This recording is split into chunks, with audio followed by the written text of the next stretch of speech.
आपके साले साहब हमें बहुत पसंद आए, इनकी नौकरी पक्की।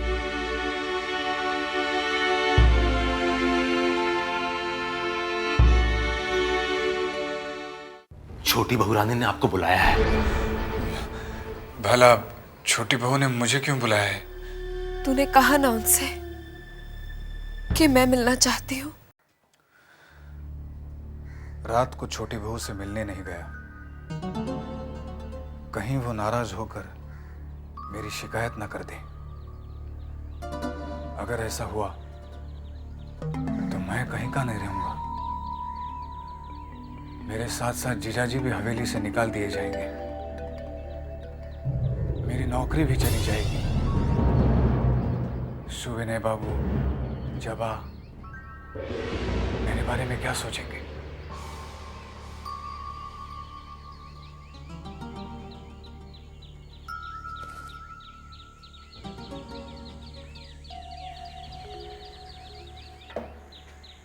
भूतनाथ बाबू, क्या सोच रहे हो भाई? जी कुछ नहीं, खत पढ़ रहा था। खत पढ़ रहे थे? खत तो वैसे ही पढ़े हुए हैं। जी पढ़ने ही जा रहा था।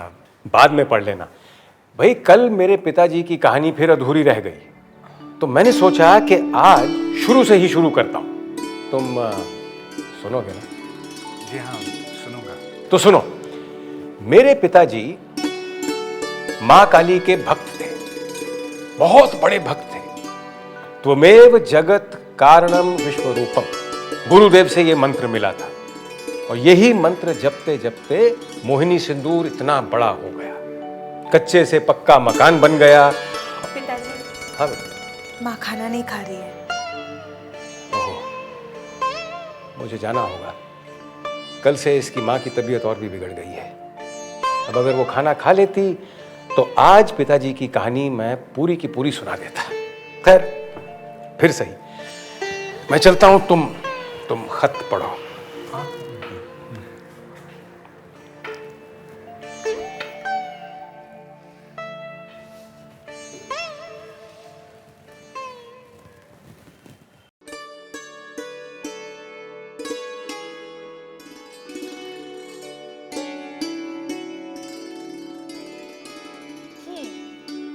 तो ये काम है तुम्हारा?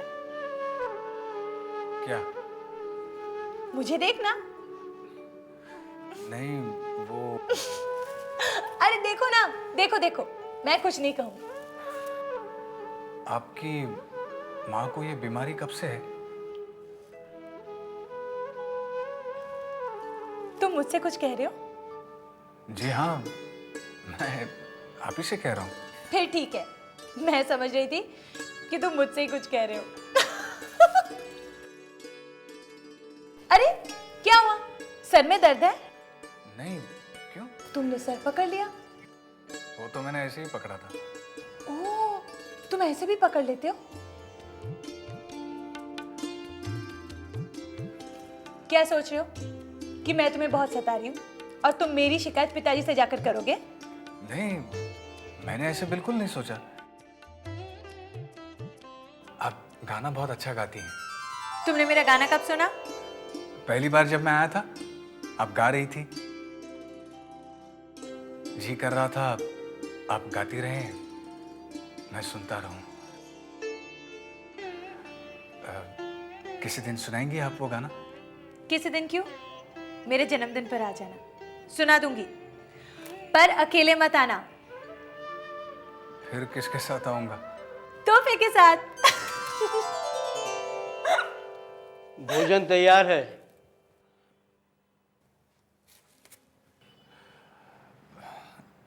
एक बात बताइए, भंडार से सामान कौन देता है? मैं देती हूँ। क्यों? नहीं, कुछ नहीं, ऐसे ही पूछा।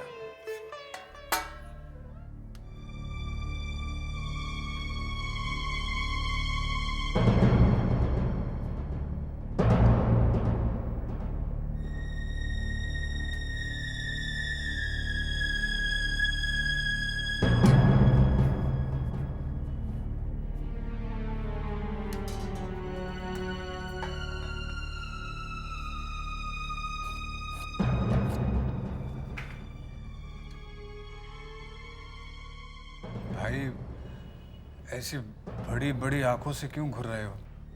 जितने भोले आप दिखाई देते हैं उतने हैं नहीं। तुम कहना क्या चाहते हो? आपको जो कहना था कह ही आए ना। क्या क्या कहा मैंने और किससे कहा? मेरी शिकायत की है आपने कि मैं आपको भरपेट खाना नहीं देता। क्या शिकायत? और मैंने? हाँ हाँ, आपने। मेरी एक बात गांठ बांध कर रख लीजिए, मुझसे बनाकर चलेंगे तो यहाँ टिक पाएंगे, वरना चलते फिरते नजर आएंगे। तुम्हें गलत फहमी हुई है, मैं ऐसा आदमी नहीं हूँ। मुझे आदमियों की खूब परख है, समझे आप? आप जैसे न जाने कितने किरानियों को मैंने देखा है। भला चाहते हैं तो आगे से सोच समझ कर चलिएगा, वरना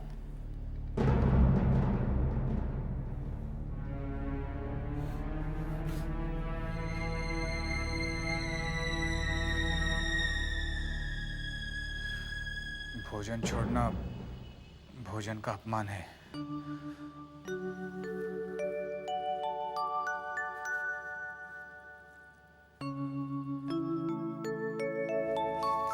कल से मैं दफ्तर में भोजन नहीं करूंगा। सुविनय बाबू होते तो मैं आज ही बोल देता। कल बोल दूंगा उन्हें मेरे हिस्से का अनाज ना दे। भला इतने अपमान के बाद निवाला गले से कैसे उतरेगा? मैं बोल दूंगा उन्हें। हमारे भंडार में अनाज की कमी है? आखिर तूने क्या सोचकर एक शरीफ लड़के के साथ ऐसा बर्ताव किया है? अब यहां क्या खड़ा है? उठा अपना बोरिया बिस्तर और दफा हो जा। किसी भी अहंकारी को मैं अपने यहां नौकर नहीं रखूंगा। दोबारा ऐसी गलती नहीं होगी मालिक, इस बार माफ कर दीजिए। माफ कर दूंगा। तू और एक घड़ी यहां रुका तो मैं तुझे साफ कर दूंगा। भूतनाथ बाबू, सच बताना, इसने तुमसे क्या क्या कहा? जी, इसने ऐसा कुछ नहीं कहा। इसने जो कहा वो मैं सुनना चाहता हूं, फिजूल की बात नहीं सुनना चाहता। जी, इसने महज इतना ही कहा कि मेरा अगर इसके साथ ऐसा ही रवैया रहा तो मैं यहाँ टिक नहीं पाऊंगा, लेकिन अपमान नहीं किया। अपमान करने को और रही क्या गया था? तुम्हें दो जूते मारता ये। तू यहां खड़ा रहा तो मैं तुझे जूते जरूर लगाऊंगा। जा यहां से, जा। मेरी समझ में नहीं आता भूतनाथ बाबू, तुम नौजवानों की पीढ़ी इतनी दबकू क्यों है? जिसका जी चाहता है तुम्हारी तौहीन कर जाता है। एक तरफ तो गुंडों के डर से तुमने औरतों को पर्दे के पीछे छुपा रखा है, और दूसरी तरफ 33 करोड़ लोगों ने देश को, खुद को गोरों का गुलाम बना रखा है। चुल्लू पर पानी नहीं मिलता तुम लोगों को डूब मरने को। जी, मैं समझ नहीं पा रहा हूं। आप तुम सच को छुपा रहे हो भूतनाथ बाबू, मगर जबा ने मुझे सब सच बता दिया है। हाँ, जब महाराज तुम्हें धमकी दे रहा था तब मैंने सब सुन लिया था। ये बात तुमने मुझसे अभी तक कही क्यों नहीं? कहते कैसे पिताजी? चोर तो ये मुझे ही समझ रहे थे ना। इनके हिसाब से भोजन का सामान मैं ही कम देती थी। क्यों? ठीक कह रही हूं ना? भला मैं भोजन का सामान कम क्यों दूंगी? भरपेट भोजन देने के अलावा मेरा तुमसे संबंध ही क्या है?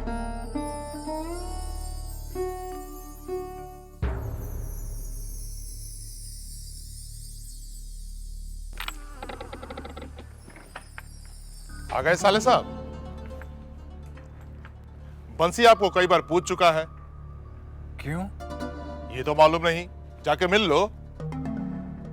ठीक है।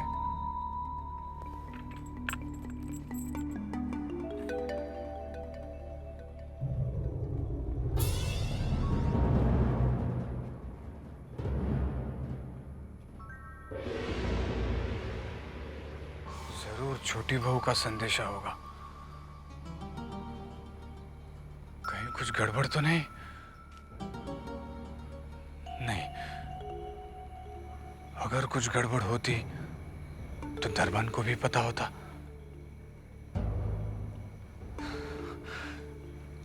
आखिर ये छोटी बहू मुझसे चाहती क्या है?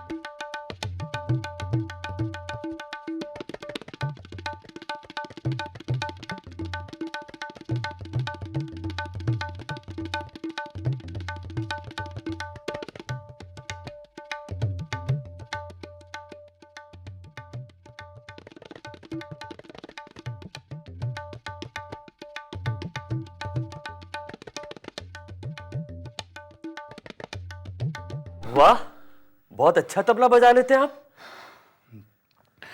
बस बजा ही लेता हूँ। चलिए, आपको बुलाया है। किसने? नन्हे बाबू ने।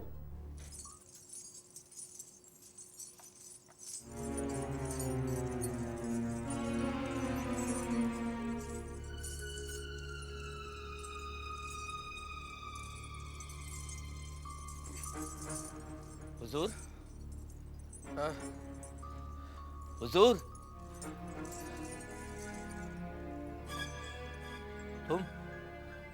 तुम कौन हो? जी नमस्ते। मैं हुजूर, यही है मास्टर जी के साले साहब जो तबला बजा रहे थे। अरे अरे, आओ आओ भाई, तुम इधर आओ।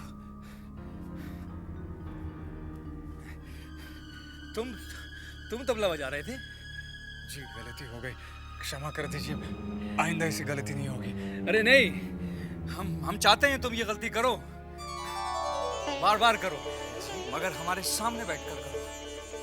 तुम यकीन मानो, तुम्हारे इन हाथों में संगीत की देवी सरस्वती विराजमान है। जो तबला हमने आज सुना है वो हमने पहले कभी नहीं सुना। ए, तुम उठो वहां से, उठो, तुम उधर आओ, आओ बैठो, आओ।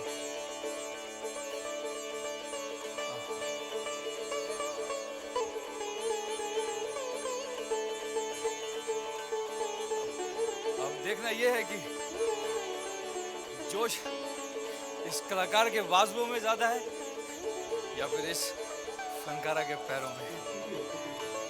शुरू हो जाओ।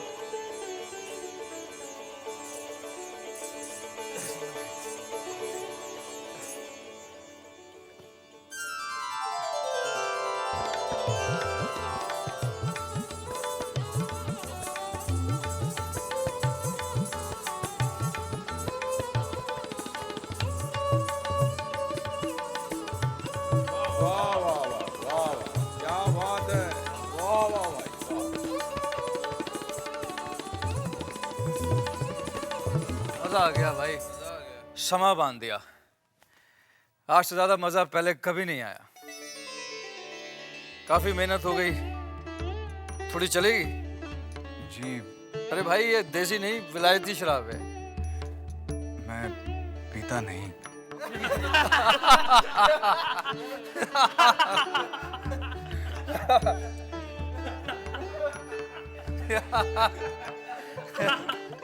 हुजूर, हुजूर, क्या है बंसी? बड़ी माँ ने साले साहब को बुलवाया है। जाओ भाई, बड़ी माँ का हुक्म है। जी ठीक है, चलता हूँ। नमस्ते।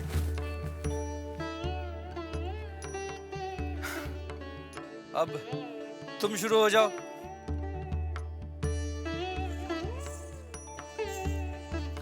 बड़ी माँ ने मुझे क्यों बुलाया? अरे बड़ी माँ का तो बहाना था, नहीं तो नन्हे बाबू के पास से सुबह से पहले छुटकारा नहीं मिलता।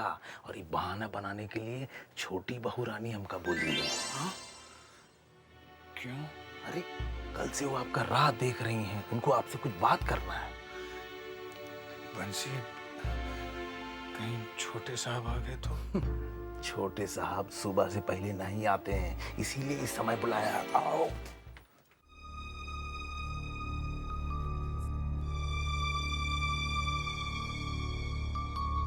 कौन है? क्या हुआ? ये कौन थे? ये है घड़ी बाबू, हवेली के बहुत पुराने नौकर हैं, समझे, बूढ़े हैं। इनका काम है हवेली की सारी घड़ियों का समय मिलाना और दूसरे का समय नष्ट करना। वो कैसे? हवेली के साहब और बहुओं को छोड़ के जो भी इनके सामने पड़ जाते हैं ना, वो का जबरदस्ती बैठाए कि जो उन किस्सा शुरू करते हैं तो घड़ी के सुई की तरह रुकते ही नहीं। और 3 बार बाकी है। चल जल्दी धुला। हाँ, लीजिए। क्या हो रहा है? बड़ी माँ हाथ धुआवत यहाँ है। 64 हो गया। अरे बहुत छुआछूत वाली हैं, अगर उनके ऊपर कौनो साया पड़ जाए या गलती से केहू से उनका हाथ छू जाए तो जाना तो कितने बार हाथ धोवा थी? कितनी बार? 64 बार हाथ धोवा थी, तब जाए के कहीं पवित्र होती। 64 बार। चुप।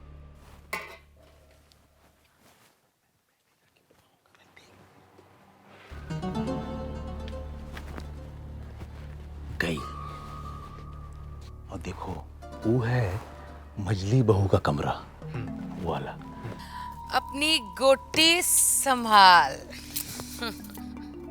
मजले बाबू तो अपन पूरा समय रखेल के साथ बितावत हैं, और मजली बहू बाग गोटी खेल के अपने दिल का दुख हल्का करत थी। रोज नया नया गहना बनावत थी, कबो हार तोड़वाए के कंगन, तो कबो झुमका तोड़वाए के बिछुआ। ई है हाल साले साहब हवेली का। आओ चलो देख तो जरा कौन गया है।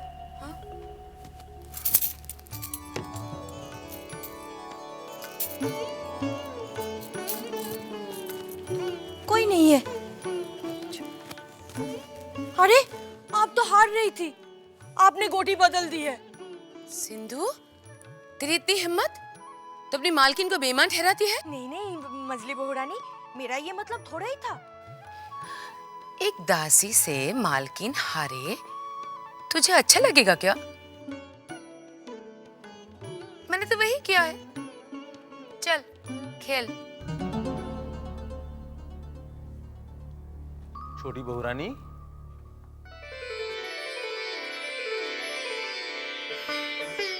आओ।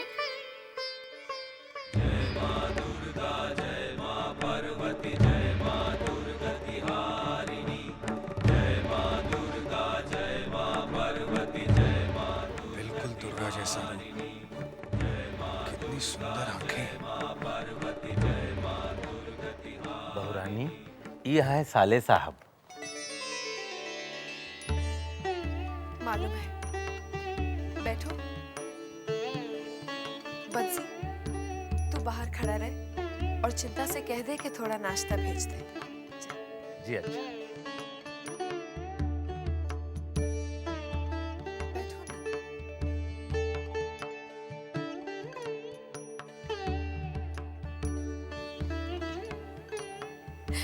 वहां नहीं, यहाँ ऊपर बैठो।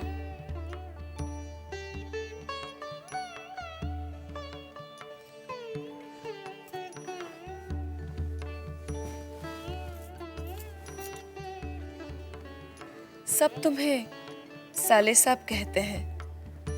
नाम क्या है ये तो बंसी भी नहीं जानता। होश संभालने से पहले ही माता पिता संसार से कुछ कर गए। सिर्फ बुआ ने ही देखा, उन्होंने ही मुझे पाला पोसा और नाम दिया भूतनाथ चक्रवर्ती। सबको सुनने में अजीब लगता है, आपको भी लगा होगा। बिल्कुल नहीं लगा। मैं तुम्हें भूतनाथ ही कहूंगी।